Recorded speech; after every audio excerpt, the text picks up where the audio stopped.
Attitude, comment nous nous sentons? Tout d'abord, nous sommes influencés par ce que nous savons, deuxièmement, par notre ressenti à propos de ce que nous savons, l'aspect émotionnel. C'est une partie significative des 5 éléments, comment nous nous sentons. Il y a différentes manières de se sentir. Par exemple, si c'est tout ce qu'il paie, je ne viens pas tôt et je ne reste pas tard au travail.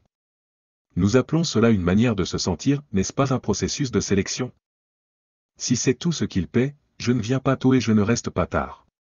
Nous appelons cela votre choix d'attitude. Pensez-vous que cette attitude, si elle est conservée pendant les 5 prochaines années, affecterait grandement votre destin? La réponse est, bien sûr, vous ne pouvez pas échapper à l'effet cumulatif de la sélection de votre attitude, vous ne pouvez pas y échapper. Ainsi, l'une des principales choses à vérifier est: comment je me sens? Suis-je sur la bonne voie ou pas avec mon attitude?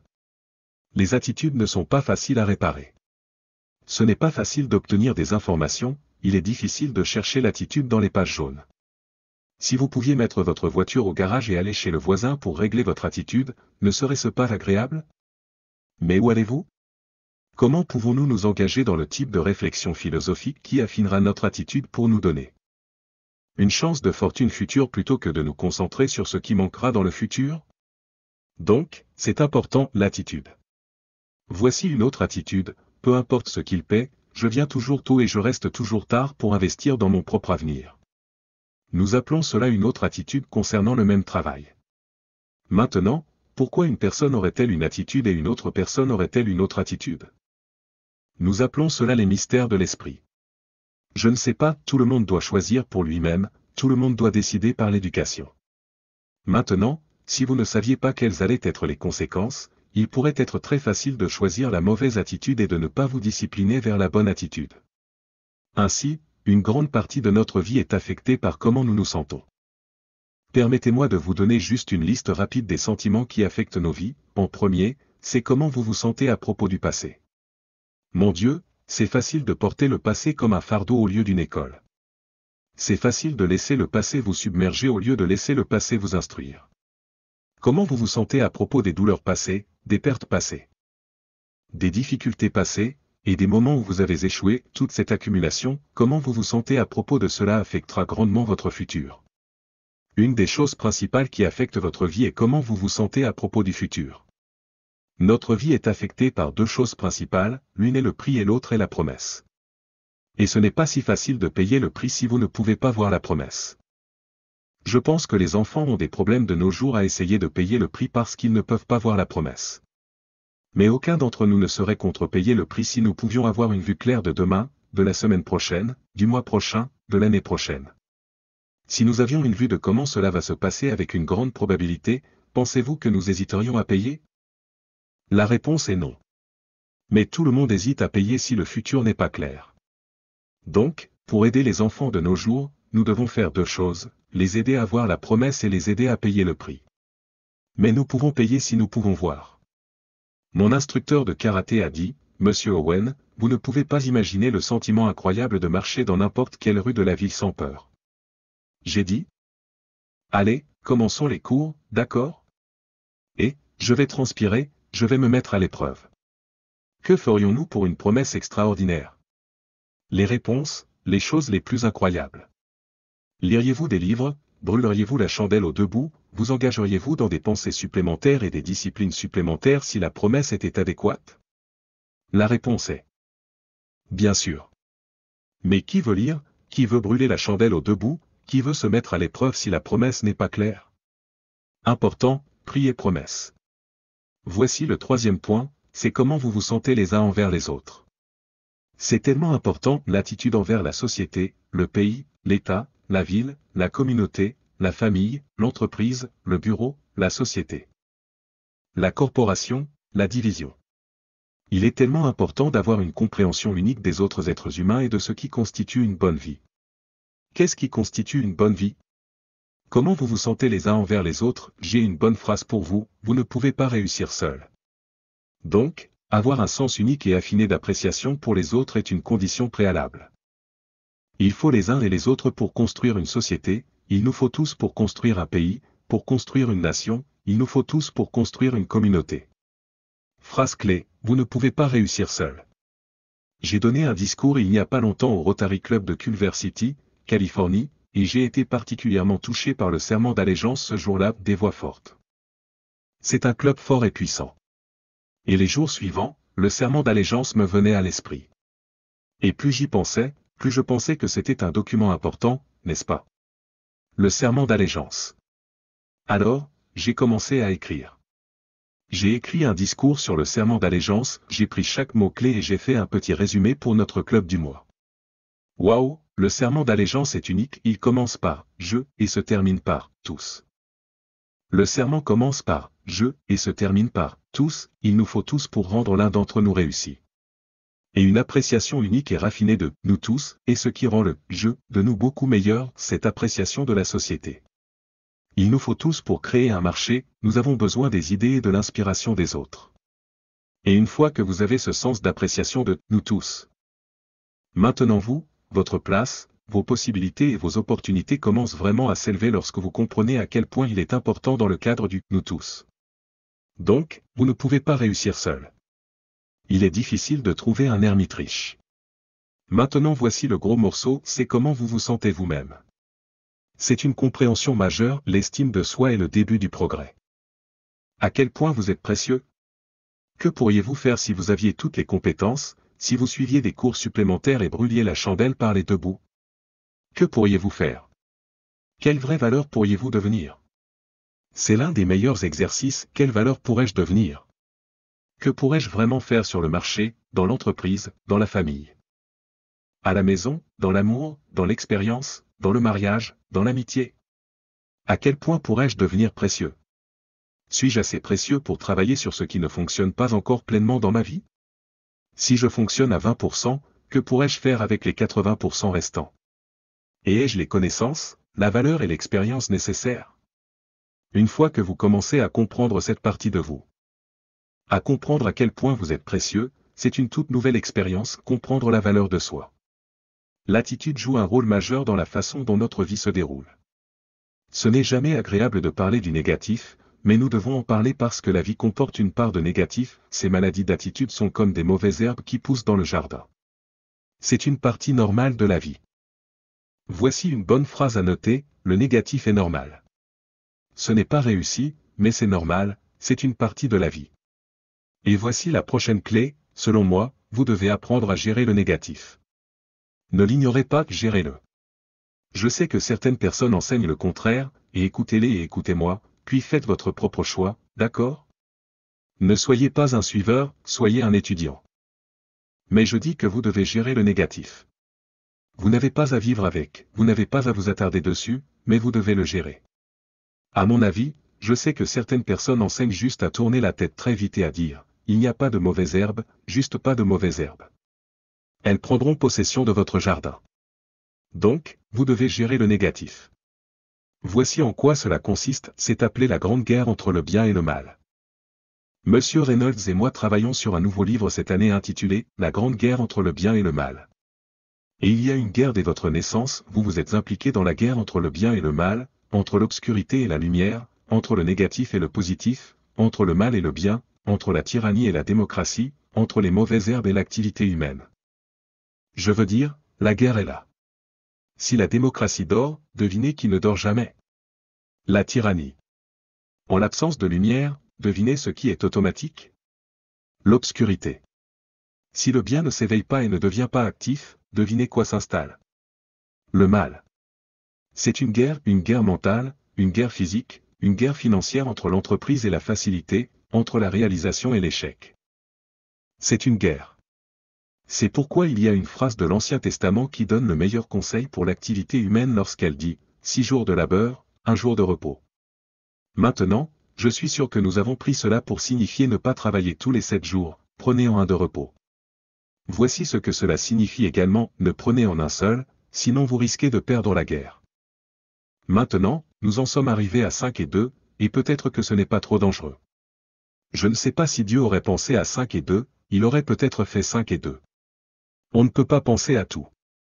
Mais voici ce que cela signifie, l'entreprise est meilleure que la facilité. Si vous vous reposez trop longtemps, la jungle envahit le village. Maintenant, voici la bonne nouvelle à propos de la guerre entre le bien et le mal n'est pas de taille face au bien. Mais le bien doit être actif.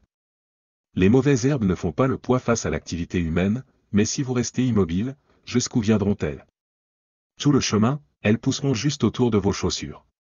Mais si vous vous activez, jusqu'où pouvez-vous les repousser? Aussi loin que vous le souhaitez, elles ne font pas le poids. Mais vous devez être actif.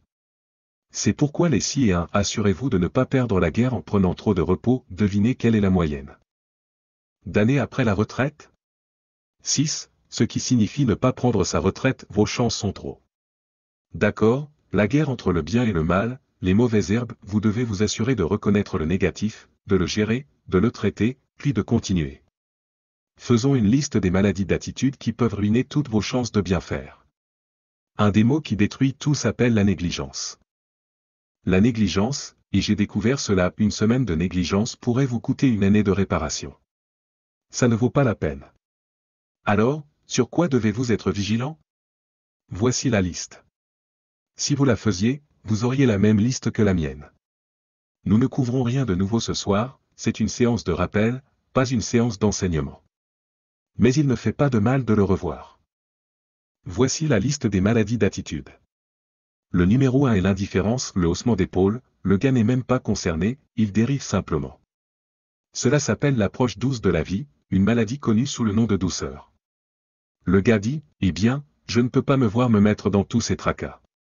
Eh bien, pour être un gagnant de quelque sorte que ce soit, vous devez vous mettre dans les tracas. Il y a un problème avec la dérive, vous ne pouvez pas dériver jusqu'au sommet de la montagne. Et le bon Dieu a dit dans les derniers chapitres de la Bible, voici la meilleure façon de vivre, l'un ou l'autre, c'est le mieux. Chaud ou quoi est le suivant? Froid est le suivant de mieux. Le milieu à moitié cuit, tiède, ni trop chaud, ni trop froid, quelle triste façon de vivre. Je pense que ce que cela signifie est de choisir une direction et d'y aller avec tout ce que vous avez. Choisissez simplement une direction et allez-y. Quelqu'un dit, ouais, mais si c'est la mauvaise direction? Vous le découvrirez plus rapidement. Il ne vous faudra pas 25 ans pour vous réveiller et dire, oh non, j'ai emprunté la mauvaise route. J'ai dit à mon personnel l'autre jour, le suivant du meilleur de la prospérité est l'adversité. Si l'un ne vous attrape pas, priez pour l'autre. Nous allons tous mieux pour une des deux raisons, l'inspiration ou la désespération. Et je ne vous souhaite rien de mal ce soir, mais si vous n'êtes pas inspiré, j'espère qu'une charrette viendra dans votre ornière. Peu importe ce qu'il faut pour vous pousser à essayer plus fort, à lire plus, à fixer vos objectifs et à vous y tenir. Quelqu'un m'a demandé un jour, quelle qualité choisirais-je si je voulais travailler avec quelqu'un? Et savez-vous ce que j'ai choisi en premier? Numéro 1, un fort sentiment, s'il vous plaît. Numéro 1, donnez-moi quelqu'un qui ressent fortement la plupart des choses. Peu m'importe, tant qu'ils y croient. Même s'ils ne sont pas d'accord avec moi, formidable. Pourvu qu'ils désapprouvent vigoureusement. Je ne dis pas que c'est facile de convaincre ces personnes de votre point de vue, mais je préférerais le faire plutôt que d'essayer de ressusciter les morts, les motiver chaque mois. Les motiver, les motiver. Je parie que le bon Dieu avait besoin d'un leader pour les premiers chrétiens. Vous vous souvenez des premiers jours des chrétiens? Pas comme aujourd'hui. Si vous aviez affirmé être chrétien à cette époque, il vous aurait coupé la tête, jeté vous et votre femme en prison, laissé pourrir. Je veux dire, c'était des jours affreux. Être chrétien à cette époque n'était pas considéré comme socialement acceptable. Il n'était pas 125 000 au Colisée de Los Angeles pour écouter Billy Graham un dimanche après-midi. Pas à cette époque. À cette époque, lorsque les chrétiens entraient dans le Colisée, c'était une autre histoire, n'est-ce pas?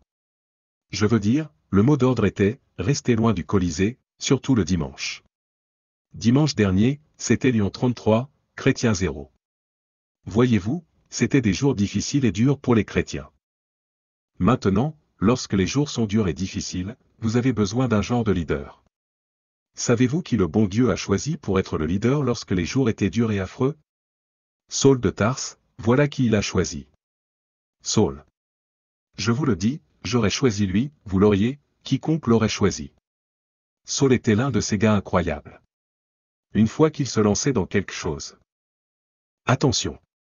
Tout le monde dans la communauté savait à quoi s'en tenir avec Saul, car quoi qu'il rejoigne, il activait tous les commutateurs, ouvrait tous les cadrans, ouvrait tous les robinets. Donc, il s'activait comme un fou. Il était connu comme Saul à fond. Je veux dire, il était quelque chose d'autre. Maintenant, au début, ça ne marchait pas bien. Saul détestait les chrétiens, ce qui ne fait pas un bon leader. N'est-ce pas? Je veux dire, ça ne marchera pas. Saul a eu cette obsession, un résumé à propos des chrétiens. Il a fini par détester les chrétiens, et il les détestait tellement. Chaque fois que quelqu'un mentionnait « chrétien », il se mettait dans une rage. Et je suppose qu'il a décidé un jour, qu'un jour, sa mission dans la vie était de se débarrasser de tous les chrétiens. Il était Saul.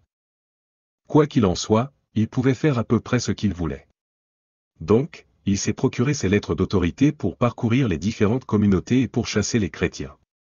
Il disait, faites ce que vous voulez d'eux, Saul. Ils sont impopulaires de toute façon. Traînez-les dans les rues, fouettez-les, lapidez-les, torturez-les, tuez-les. Vous mentionnez le nom de Saul de Tarse aux premiers chrétiens. Je vous dis ce qu'il ferait. Il brûlerait, se cacherait, verrouillerait les portes, quitterait la ville, se cacherait sous terre. J'ai été dans les catacombes de Rome où il se cachait. Il était méchant, je veux dire, terriblement méchant. Mais souvenez-vous de l'histoire. Un jour, Saul se dirigeait vers Damas, entend parler de nouveaux chrétiens, entre dans une rage, part de Damas. Et l'histoire dit qu'il était en colère. Il y a une petite phrase dans l'histoire qui dit, en chemin vers Damas, il respirait des menaces et des meurtres, ce qui signifie qu'il croyait fortement à l'idée. Pas vrai. C'est fort. Mais lors de ce voyage, n'est-ce pas, selon l'histoire, alors que Saul se rendait à Damas, le bon Dieu regarde depuis le ciel et dit, voilà mon homme. Et Saul, il devait être quelque chose d'autre. Et selon l'histoire, une grande lumière brille du ciel, le renverse à plat sur son cheval, lui écrase le visage dans la saleté, et le rend aveugle pendant 3 jours. Le bon Dieu utilise des outils de recrutement que nous ne pouvons pas utiliser. Mais quand vous êtes le Seigneur, n'est-ce pas? Pour faire court, Saul de Tarse se convertit au christianisme. Il devient Paul, le grand leader. L'apôtre. Et sans aucun doute, le bon Dieu lui a trouvé un sacré bon. Il n'avait pas besoin d'être motivé chaque mois. Dans l'une de ses écritures ultérieures, il a dit, « Les choses que je détestais autrefois, je les aime maintenant. Les choses que j'aimais autrefois, je les déteste maintenant. » Voyez-vous, c'est fort. Voici la clé de la bonne vie, apprenez à mettre tout ce que vous avez dans tout ce que vous faites. Peu importe ce que vous faites, investissez-vous. Cela ouvrira rapidement des opportunités ou révélera rapidement que vous devriez faire autre chose. L'illusion est de penser que si j'avais un meilleur emploi, je m'investirais vraiment. Voyez-vous, c'est une illusion. Où que vous soyez, investissez-vous. Ne donnez pas à quelqu'un une tâche à moitié pour un salaire quotidien. Investissez-vous. Voyez-vous, cela aidera à changer votre vie. Débarrassez-vous de cette maladie. La maladie d'attitude suivante, numéro 2, est l'indécision, la paralysie mentale. Le gars ne peut pas se décider, et cela devient une maladie. Bientôt, il sait qu'il l'a. Le gars dit, eh bien, je sais que je suis sur la clôture, mais que se passe-t-il si je tombe du mauvais côté? Écoutez, après un certain temps. Ça n'a pas d'importance. Descendez simplement. N'importe quel côté fera l'affaire. Une vie pleine d'aventures est une vie pleine de nombreuses décisions. Celles qui se révèlent être des erreurs vous donnent une meilleure expérience pour prendre de meilleures décisions. Donc, ne cherchez pas à éviter le plus de décisions possible. Cherchez à en prendre autant que possible. C'est là que se trouve l'aventure. Donc, secouez-vous de cette maladie. La suivante est le doute. Le doute est comme une pièce de théâtre, et l'un des pires est le doute de soi. Il y en a beaucoup, mais c'est l'un des pires. Le gars doute de lui-même, doute si ça durera aussi longtemps pour lui, doute s'il peut faire aussi bien, doute s'il peut gagner autant, doute s'il peut accomplir tout ça. Un doute de soi excellent et chronique. Vous pouvez imaginer les dégâts que cela fait à votre avenir. Alors, voici la clé, retournez cette pièce et devenez un croyant.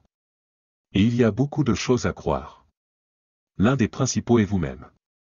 La compréhension de l'estime de soi est le début du progrès. Maintenant, mes amis, si nous ne vous obtenons pas sur celle-ci, nous nous inquiéterons. C'est une maladie dévastatrice, le souci. Le souci cause des problèmes de santé, des problèmes sociaux, des problèmes personnels, des problèmes familiaux. C'est dévastateur. Si vous vous inquiétez assez longtemps, cela vous mettra à genoux, pourrait vous réduire à la mendicité. Je sais à quel point celui-ci est mauvais. Je l'avais très mauvais. J'étais connu comme un super guerrier. Non, pas un super guerrier. Ma famille aurait souhaité que j'aie été un guerrier. J'ai ces années à rattraper. Mais je vais vous dire ce que je vous conseille, faites ce que j'ai finalement fait sur le souci, abandonnez-le. Qui en a besoin? Je ne dis pas que c'est facile. Je dis que ça en vaut la peine. Il m'a fallu presque 1 an pour me débarrasser de l'habitude de m'inquiéter, et ce n'était pas une année facile. C'était l'une des années les plus difficiles que j'ai jamais passées. Mais j'ai finalement réussi à me débarrasser de ce fardeau, et j'ai découvert que vous pouviez vivre la vie la plus incroyable sans souci. Pas libre de défis, pas libre de difficultés, mais libre de soucis. J'ai appris comment le faire, et vous pouvez. Voici la prochaine maladie d'attitude, la prudence excessive. Certaines personnes n'auront jamais beaucoup. Elles sont trop prudentes. Vous pouvez aussi être trop imprudent. Mais vous pouvez aussi être trop prudent. Cela s'appelle l'approche timide de la vie. Et ma prudence était toujours le risque. Le risque me rendait fou. Je disais toujours, et si cela se produisait? C'est le langage des pauvres. Et si cela se produisait? Et en plus de cela, si cela devait arriver, regardez la situation dans laquelle je me trouverais. Et je ferais mieux de ne pas essayer. Je pouvais toujours me désister. Ensuite, je vous dirai ce qui a changé toute ma vie, quand j'ai finalement découvert que tout est risqué. Dès que vous êtes né, ça devient risqué. Si vous pensez que l'essai est risqué, attendez qu'il vous remette la facture pour ne pas avoir essayé. Si vous pensez que l'investissement est risqué, attendez de recevoir la note pour ne pas avoir investi. Voyez-vous? Tout est risqué. Se marier est risqué. Avoir des enfants est risqué. Se lancer en affaires est risqué. Investir votre argent est risqué. Tout est risqué. Je vais vous dire à quel point la vie est risquée, vous n'en sortirez pas vivant. C'est risqué. L'anglais dit, bon, si c'est comme ça que ça va se passer, essayons. Pas vrai. C'est pour ça qu'on est là. Essayons. Quelqu'un dit, oui. Mais je cherche la sécurité. D'accord, alors blottissez-vous dans un coin. Qui va vous couvrir d'un drap, vous apporter 3 repas par jour, et nous vous protégerons, vous nourrirons, prendrons soin de vous. Rien ne vous arrivera. Et vous vivrez probablement jusqu'à 100 ans. Le gars dit, eh bien, oui, je vivrai jusqu'à 100 ans, mais quelle façon de vivre, non. Quelle façon de vivre, en sécurité. Ne demandez pas de sécurité. Demandez de l'aventure. Mieux vaut vivre 30 ans plein d'aventure que 100 ans en sécurité dans un coin. Et voyez-vous, ce n'est pas important combien de temps vous vivez. Ce qui est important, c'est comment vous vivez. Voici la prochaine maladie d'attitude, le pessimisme. Le pessimisme, la maladie mortelle par excellence, toujours en train de regarder le mauvais côté. Le côté problématique, le côté difficile, en cherchant toutes les raisons pour lesquelles cela ne peut pas fonctionner.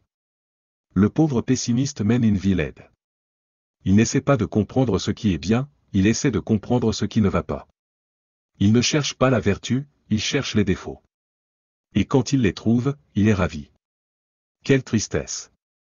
Le pauvre type qui regarde par la fenêtre ne voit pas le coucher de soleil. Il voit les taches sur la fenêtre. Et c'est le pauvre type qui se presse de prendre congé de ses sens. Ce type se précipite et dit, j'ai 5 bonnes raisons pour lesquelles cela ne fonctionnera pas. Il est tellement bête, il ne sait pas qu'il lui suffit d'une seule. Il en a 5. Le pessimiste, le verre est toujours à moitié vide. L'optimiste, le verre est à moitié plein. Pourquoi la même mesure affecterait-elle les gens de 2 manières différentes? Réponse, tout dépend de la façon dont vous le regardez. Nos vies sont surtout affectées par la façon dont nous pensons que les choses sont, pas par la façon dont elles sont. La façon dont nous pensons qu'elles sont nous affecte le plus. Il y a un sujet sur lequel nous n'avons pas le temps de nous attarder ce soir, appelé de meilleures habitudes de pensée. L'une des principales choses que M. Schoff m'a apprises quand je l'ai rencontré, il a dit que les mauvaises habitudes de pensée maintiennent la plupart des gens pauvres, pas les mauvaises habitudes de travail. La plupart des gens travaillent dur, mais ne pensent pas dur. Et il m'a donc appris que l'esprit est comme une usine mentale. Et quoi que vous pensiez toute la journée verse des ingrédients dans cette usine mentale. Et c'est ce qui construit le tissu économique, social, financier de votre vie. Il m'a cité une phrase de la Bible qui dit, Comme tu penses, ainsi tu deviens. Quelle chose impressionnante. Quand il parlait des mauvaises habitudes de pensée, il m'avait. Je commençais la journée en lisant le journal du matin. Je veux dire, vous pouvez le croire ou non. Je prenais une tasse de café et lisais le journal. Je me chargeais de guerre et de émeutes et de meurtres et de coups de couteau et d'assassinats et de vols de banques et d'agressions et d'accidents de voiture et de tragédies. Je lisais même les pages de fond. J'avais l'air d'aimer ça pour une raison bizarre. Je me chargeais de tout ça, et ensuite je commençais la journée. Vous pouvez imaginer le genre de journée que je passais. Vous marcheriez sur vos genoux financiers. On vous appellerait « pisse économique ». Le gars dit « Je veux être un grand leader ». Formidable. La première chose que nous faisons est de le suivre chez lui. Quand nous arrivons là-bas, nous entrons et vérifions sa bibliothèque. Numéro 1. Quelqu'un dit, eh bien, pourquoi vérifier sa bibliothèque? La raison est que ce que lit un homme verse d'énormes ingrédients dans son usine mentale. Et le tissu de sa vie est construit à partir de ces ingrédients. Vous ne croiriez pas ce que certaines personnes enchaînent à lire. Vous ne le croiriez pas. L'un des mots les mieux habillés que je connaisse pour une bonne partie de cela, c'est des ordures. Pouvez-vous imaginer jeter une balle d'ordure dans cette usine mentale chaque jour et en ressortir avec une vie riche, dynamique et positive? Ça ne peut pas être fait. Vous pourriez aussi bien essayer de faire un gâteau avec du ciment. Les enfants du lycée de Danbury, Connecticut, me posaient des questions un jour. Je parlais aux enfants. Les enfants posent de bonnes questions de nos jours. L'un d'eux m'a dit, Monsieur Owen, comment construire la belle vie? J'ai dit, c'est simple. Ce n'est pas facile, mais c'est simple. Voici comment construire n'importe quoi, sélectionner les bons ingrédients, éliminer les mauvais ingrédients. Et cela commence par la pensée. Tout commence par la pensée. Donc, vous devez être sage et prudent sur ce que vous pensez parce que cela démarre tout. Vous devez être sage et prudent. J'ai demandé aux enfants, que se passerait-il si quelqu'un mettait du sucre dans mon café? Ils ont dit. Eh bien, tu serais bien. J'ai dit, et si quelqu'un mettait de la strychnine dans mon café? Ils ont dit, eh bien, tu serais mort. J'ai dit, correct. Leçon 1, la vie est à la fois du sucre et de la strychnine. Tu dois faire attention. J'ai dit, et si mon pire ennemi mettait du sucre? Ils ont dit, eh bien, tu serais bien. J'ai dit, et si mon meilleur ami, même par accident, mettait de la strychnine? Ils ont dit, eh bien, tu serais mort. J'ai dit, correct. Leçon 2, fais attention à ton café. Tu dois faire attention. Voyez-vous, peu importe qui vous donne les mauvaises choses. Peu importe d'où vous obtenez les mauvaises choses. Ils feront quand même des dégâts sur votre compte en banque. Partout où vous les obtenez. Monsieur Chauffe m'a donné l'une des plus grandes phrases lorsque je l'ai rencontré pour la première fois. Il a dit, Jim, chaque jour, gardez la porte de votre esprit. Combien important. Gardez la porte de votre esprit et décidez ce qui entre dans votre usine mentale. Ne laissez personne déverser ce qu'il veut dans votre usine mentale car vous devez vivre avec les résultats. Ennemis de l'esprit, vous devez combattre avec eux. En été, l'un d'eux est le pessimisme, qui essaie de vous faire ne voir que le côté négatif. Bien sûr, il y a un côté négatif. La vie fait partie du négatif. Quoi de neuf? Vous pourriez demander, si le verre est à moitié vide, il est à moitié vide. Eh bien, on m'a seulement appris à voir qu'il est à moitié plein. Vous pourriez dire, et bien sûr, il est à moitié plein, mais il est aussi à moitié vide. Je veux dire, vous savez, ce n'est pas trop difficile. Mais voici ce que le pessimisme essaierait de vous faire croire. Croire qu'il n'est qu'à moitié vide. Et lorsque le pessimisme vient à votre esprit, vous devez éduquer le pessimisme car le pessimisme est stupide. Le pessimisme essaie de vous faire croire qu'il n'est qu'à moitié vide. Vous devez dire, pessimisme, tu n'as jamais été à l'école. Trop stupide et idiot pour savoir. Bien sûr, il est à moitié vide, mais il n'est pas seulement à moitié vide, il est aussi à moitié plein. Je vous demande d'être en charge de votre propre esprit, d'être en charge de votre propre destin. Combattez votre ennemi. En été, vous devez apprendre à aimer comme une mère, haïr comme un père, donner la vie comme une mère, nourrir, prendre la vie comme un père. Le père dit à tout ce qui menace sa famille, faites 2 ou 3 pas de plus vers cette famille et menacez-les. Vous cesserez d'exister. Je suis le père, je tue. Combattez vos ennemis. Maintenant, il est aussi possible d'aimer comme un père, de haïr comme un frère. Je ne dis pas que c'est impossible. Rien de plus dangereux qu'une mère en colère. Aimez comme un père, haïssez comme une mère. Donnez la vie comme une mère, prenez la vie comme un père, ou comme vous voulez l'arranger, pourvu que vous nourrissiez vos valeurs. Nourrissiez votre famille, nourrissiez ce qui est précieux pour vous, nourrissiez votre organisation, nourrissiez vos distributeurs, nourrissiez vos clients. Prenez soin de vos responsabilités. Nourrissez, alimentez. Mais ensuite, je vous demande également de combattre vos ennemis. Prenez l'épée contre vos ennemis. Tout ce qui va détruire ces valeurs, prenez l'épée contre cela. Si c'est l'inquiétude, prenez l'épée contre cela. Si c'est une menace, menacez en retour. Vous devez être comme votre flux sanguin, une bonne illustration. Les globules rouges nourrissent comme une mère, les globules blancs combattent et tuent comme un père. Vous devez faire un peu de pensée négative. Vous ne pouvez pas seulement penser positif. Dieu merci pour les globules blancs qui pensent négativement toute la journée. Les globules blancs disent, montrez-moi une infection, je la tuerai. Tout ce qui menace ce corps dans son avenir est menacé, tout ce qui est sur le point de tuer ce corps est tué. Je vous demande de prendre l'épée contre vos ennemis, qu'ils soient à l'extérieur ou à l'intérieur. Protégez votre famille, protégez votre avenir, protégez vos valeurs. Aimez, nourrissez, mais aussi combattez tout ce qui est là pour combattre. Et la dernière maladie est mortelle. Engagez-vous dans celle-ci, CDY même légèrement, et vous feriez mieux d'oublier l'avenir car il va vous oublier. Se plaindre, pleurer, geindre, se plaindre, un mot de la Bible appelé murmurer. Voyez, cela va ruiner votre avenir. Passez 5 minutes à vous plaindre, et vous aurez gaspillé 5, et vous avez peut-être commencé ce qu'on appelle le cancer économique des os. Sûrement, ils vous emmèneront bientôt dans un désert financier, et ils vous laisseront étouffer dans la poussière de vos propres regrets. J'espère avoir bien dit cela pour que vous ne l'oubliez pas. C'est une maladie mortelle. Si vous ne pensez pas que c'est mauvais, demandez aux enfants d'Israël de la gloire de l'Ancien Testament, typique de nous tous. Leur histoire a juste eu la chance d'être dans le livre. L'histoire dit que les enfants d'Israël étaient esclaves. Dieu a accompli une série de miracles éblouissants et les a sortis, et maintenant ils se dirigent vers la terre promise. Vous vous souvenez de l'histoire? En route vers la terre promise. Tragédie de l'histoire, ils ne l'ont jamais eue. La raison? Ils ont commencé à se plaindre.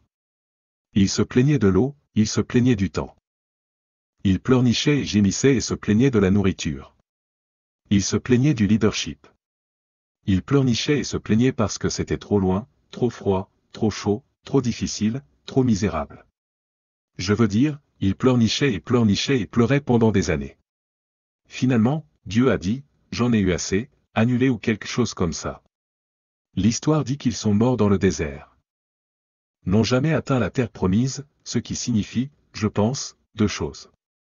Se livrer à cela suffisamment longtemps, vous avez votre avenir jeté. Et je suppose que cela signifie aussi que même Dieu lui-même ne peut supporter autant. D'accord, soyez simplement à l'affût des choses qui peuvent détruire tout le bien.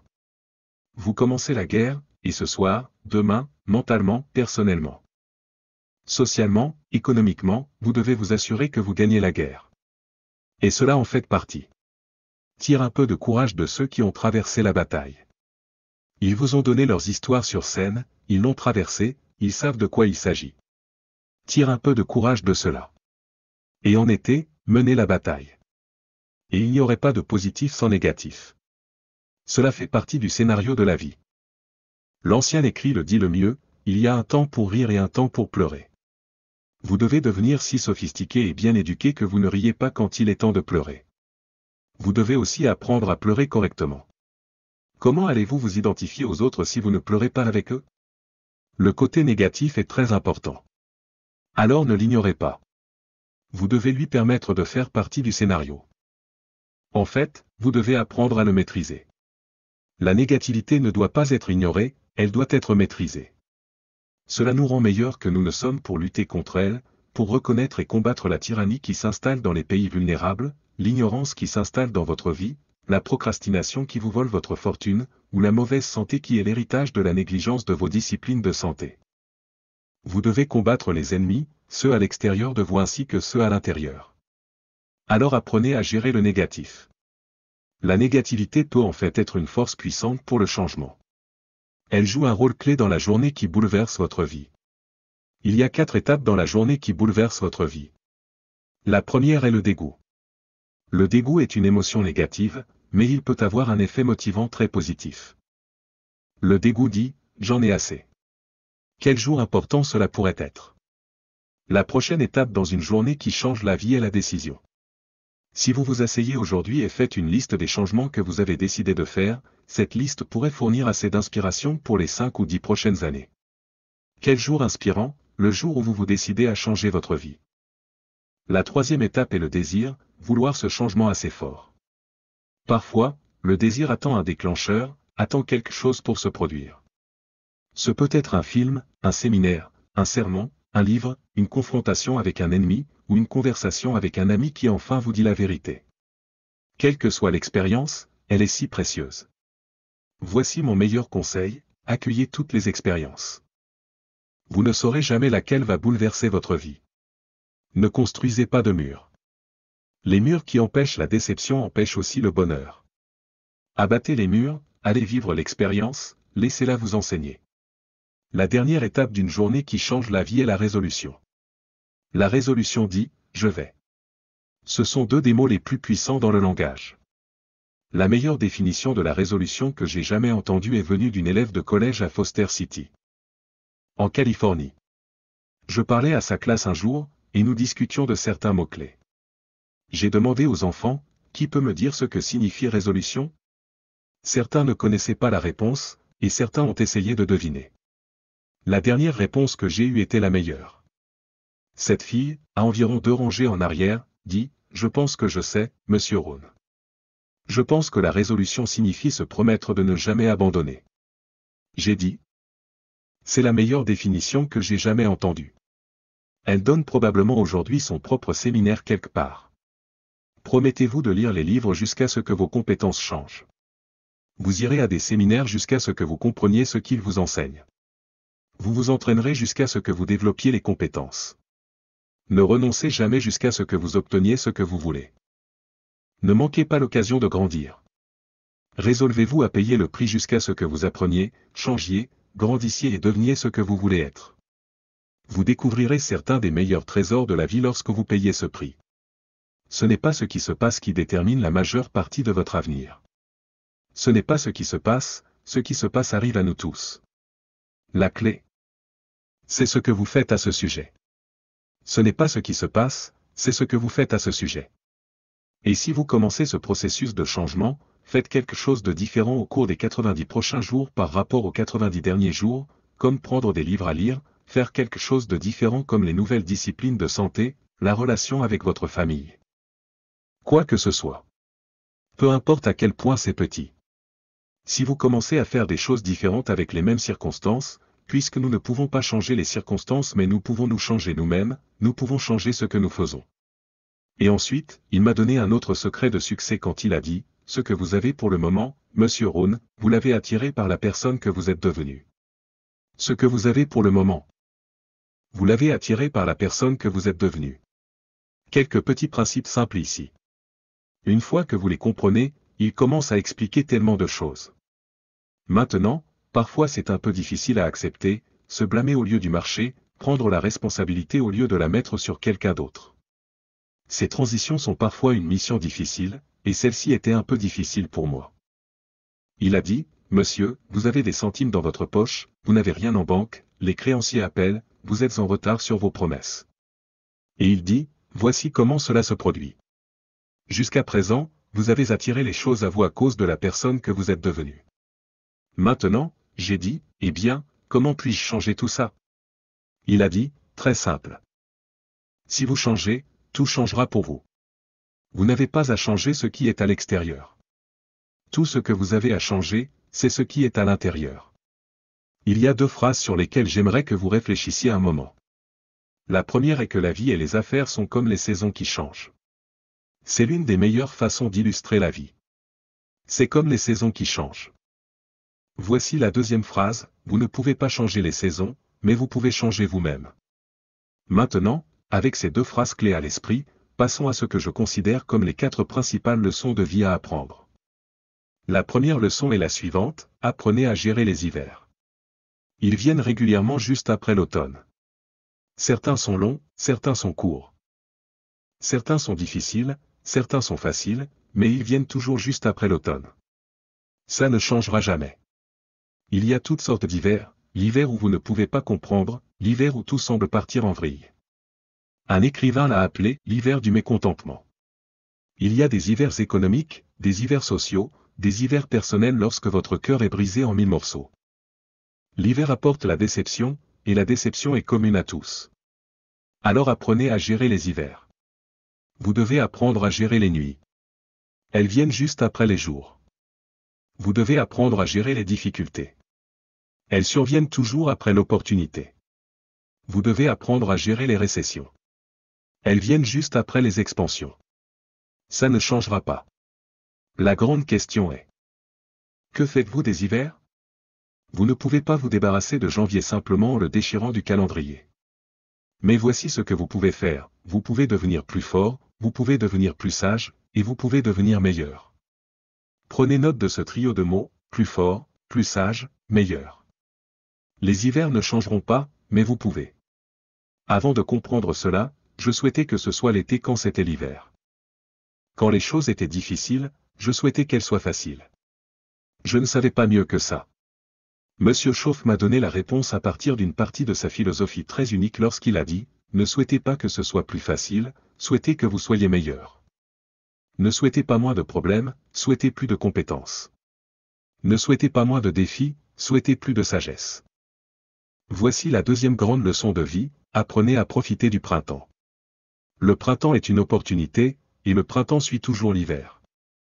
Quel bel endroit pour le printemps, juste après l'hiver. Si vous deviez le mettre quelque part, ce serait l'endroit où le mettre. Dieu est un génie. Les jours suivent les nuits, l'opportunité suit la difficulté, l'expansion suit la récession, et tout cela se produit avec régularité. Vous pouvez compter dessus. Cependant, le reflet du printemps n'est pas un signe que les choses vont bien se passer à l'automne. Vous devez faire quelque chose avec le printemps. En fait, tout le monde doit devenir bon dans l'une de deux choses, semer au printemps ou mendier à l'automne. Alors, profitez du jour, profitez de l'opportunité, et lisez tous les livres que vous pouvez trouver pour apprendre à profiter du printemps. Mettez-vous rapidement au travail sur vos printemps, vos opportunités. Il n'y a qu'une poignée de printemps qui ont été donnés à chacun de nous. La vie est brève, même à son plus long. Quoi que vous fassiez de votre vie, mettez-vous Y. Ne laissez pas juste les saisons passer. La troisième grande leçon de vie est la suivante, apprenez à nourrir et à protéger vos cultures tout l'été. Bien sûr. Dès que vous avez planté, les insectes occupés et les mauvaises herbes nocives sont là pour tout prendre en charge. Et voici la prochaine vérité, ils le prendront à moins que vous ne les empêchiez. Il y a deux phrases clés à considérer avec la troisième grande leçon. La première est, tout ce qui est bon sera attaqué. Ne me pressez pas pour une raison, je n'étais pas impliqué dans certaines des décisions précoces. Donc je ne sais pas pourquoi. Je sais juste que c'est vrai. Laissez la réalité être votre meilleur commencement. Chaque jardin sera envahi. La deuxième phrase est, toutes les valeurs doivent être défendues. Les valeurs sociales, politiques, d'amitié, commerciales, toutes doivent être défendues. Chaque jardin doit être entretenu tout l'été. Si vous ne développez pas cette compétence, vous ne finirez jamais avec quelque chose de valeur. La quatrième grande leçon de vie est la suivante, apprenez à récolter à l'automne sans vous plaindre. Assumez l'entière responsabilité de ce qui vous arrive. L'une des formes les plus élevées de maturité humaine est d'accepter l'entière responsabilité. Apprenez à récolter à l'automne sans excuse si vous avez bien fait, et sans vous plaindre si vous n'avez pas bien fait. C'est être mature.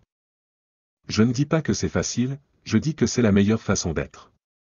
Les saisons ne travaillent pas pour vous ou contre vous, elles sont simplement ce qu'elles sont. Elles sont garanties de venir chaque année, apportant à la fois le positif et le négatif. Donc, c'est à vous de vous rappeler les 4 grandes leçons de vie, de vous y préparer, et de tirer le meilleur parti de tout ce qu'elles offrent.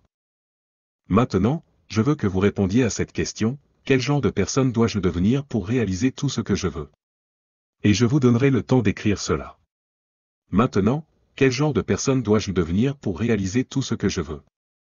Maintenant, nous avons 2 choses qui fonctionnent, ce que vous devenez vous aide à réaliser, et ce que vous réalisez vous aide à devenir. Et plus vous devenez, plus vous pouvez réaliser, et plus vous réalisez, plus vous pouvez devenir. Qui sait lequel influence le plus l'autre? Alors maintenant, écrivez simplement cet exercice. Commencez par quelques phrases. Nous n'aurons pas le temps pour que vous preniez beaucoup de temps, mais commencez simplement. Commencez par quelques phrases. Votre conception de la personne que vous pensez devoir devenir pour réaliser ce que vous voulez. C'est le moment pour un peu de vérité ici. Peut-être avez-vous besoin de devenir beaucoup plus sage que vous ne l'êtes actuellement. Vous avez besoin de devenir plus fort. Vous avez besoin d'une meilleure santé. Peut-être avez-vous besoin d'un peu de coaching pour vraiment devenir la personne que vous voulez devenir. Je vais devoir avoir un peu de coaching, coaching physique, coaching spirituel. Développement de compétences, pour être l'influence que vous voulez être. Vous devez construire une réputation incroyable. Quel genre de personne dois-je être pour attirer tout ce que je veux dans ma vie, et les personnes que je veux, et les opportunités que je veux?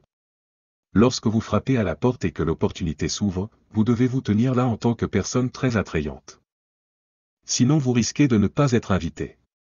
L'une des phrases les plus mystérieuses et uniques que Jésus ait jamais utilisées, voici ce qu'il a dit, je me tiens à la porte et je frappe.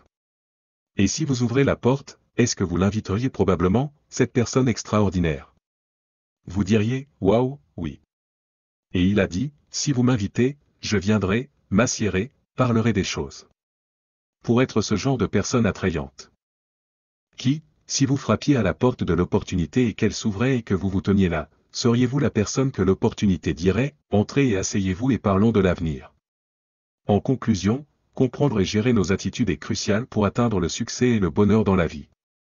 Nous avons discuté de diverses maladies de l'attitude qui peuvent entraver notre progression. Telles que l'indifférence, l'indécision, le doute, l'inquiétude, la prudence excessive, le pessimisme et les plaintes. Chacune de ces attitudes peut saboter nos efforts et nous empêcher d'atteindre notre plein potentiel. Cependant, en reconnaissant ces attitudes négatives et en travaillant activement à les surmonter, nous pouvons transformer notre vie pour le mieux. Nous devons apprendre à cultiver des attitudes positives telles que la détermination, la confiance en nous-mêmes, le courage, l'optimisme et la gratitude. Ces attitudes nous permettent de prendre des risques, de prendre des décisions, de surmonter les défis et de saisir les opportunités. En fin de compte, la qualité de notre vie est déterminée par la qualité de nos attitudes. En adoptant une mentalité proactive et positive, nous pouvons naviguer à travers les défis de la vie avec résilience, créativité et optimisme. Efforçons-nous de veiller à la porte de nos esprits, en choisissant soigneusement les pensées et les attitudes qui façonnent notre destin. Avec les bonnes attitudes, nous pouvons créer une vie remplie de sens, d'épanouissement et d'abondance.